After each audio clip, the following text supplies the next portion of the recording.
Hello दोस्तों, welcome to my YouTube channel. Chandrayaan 3 की सफलता के बाद इसरो ने अब सूरज की तरफ भी रुख ले लिया है। इसरो ने 3 सितंबर 2023 को आदित्य L1 लॉन्च किया है। आदित्य L1 इंडिया का पहला मिशन है जो स्पेसिफिकली सूरज की स्टडी करेगा। लेकिन जैसे चंद्रयान ने चांद पर लैंडिंग की, वैसे आदित्य L1 सूरज पर लैंडिंग नहीं करेगा, बल्कि यह दूर से ही सूरज की स्टडी करेगा। इसके लॉन्च होने के बाद ये अर्थ से 15 लाख किलोमीटर दूरी लैग्रांज पॉइंट L1 के अराउंड एक हैलो ऑर्बिट में घूमेगा और इस पॉइंट पर पहुंचने में इसे लॉन्च किए गए दिन से 4 मंथ का टाइम लग सकता है, यानी 120 दिन। और अगर ये एक बार वहां पहुंच गया तो 5 साल तक वहीं रुकेगा और सन की स्टडी करेगा। अगर आपने अभी तक हमारे YouTube चैनल को सब्सक्राइब नहीं किया है तो प्लीज चैनल को सब्सक्राइब कर लें और बेल आइकन को प्रेस कर लें, जिससे कि ऐसे ही इंफॉर्मेटिव वीडियो आपको मिलते रहें। तो आइए अब जानते हैं कि आखिर ये लैग्रांज पॉइंट क्या होते हैं। जब हम किसी स्पेस ऑर्बिट को लूनार ऑर्बिट में भेजते हैं, जैसे चंद्रयान को भेजना और अर्थ के ऑर्बिट में भेजना, तो चांद के अराउंड गोल गोल घूमने से धरती बीच बीच में छिप जाती है। तो ऐसे ही धरती के अराउंड गोल गोल घूमने से सूरज भी छिप जाता है। इसलिए ये लैग्रांज पॉइंट बेहद जरूरी होते हैं और आदित्य L1 को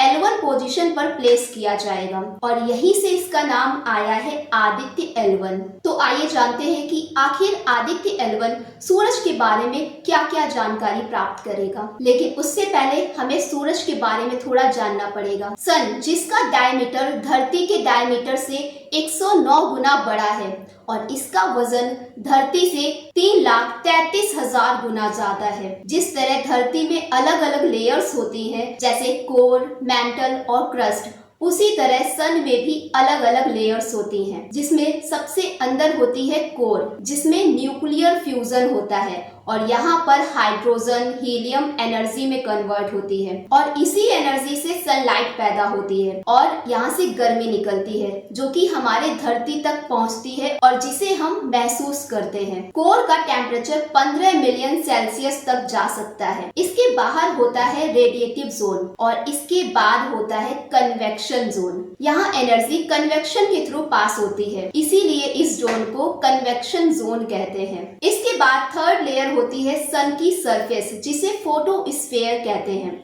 और इसे सन के एटमॉस्फेयर की लोवेस्ट लेयर भी कहते हैं।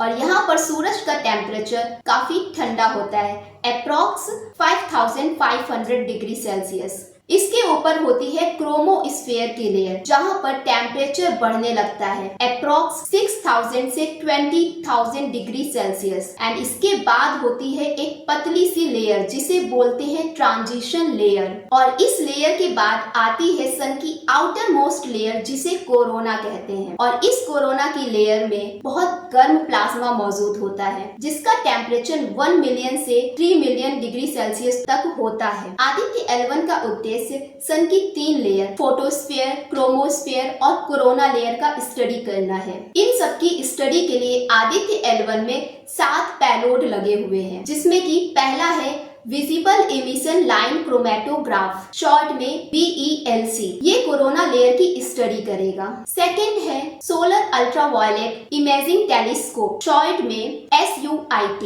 और थर्ड पेलोड है solar low energy X ray spectrometer, short में SOLEX। और फोर्थ है हेलियोस, और ये दोनों सूर्य से निकलने वाली एक्स रेस की स्टडी करेंगे। नंबर 5 पर है Aditya solar wind particle experiment, short में SPEX।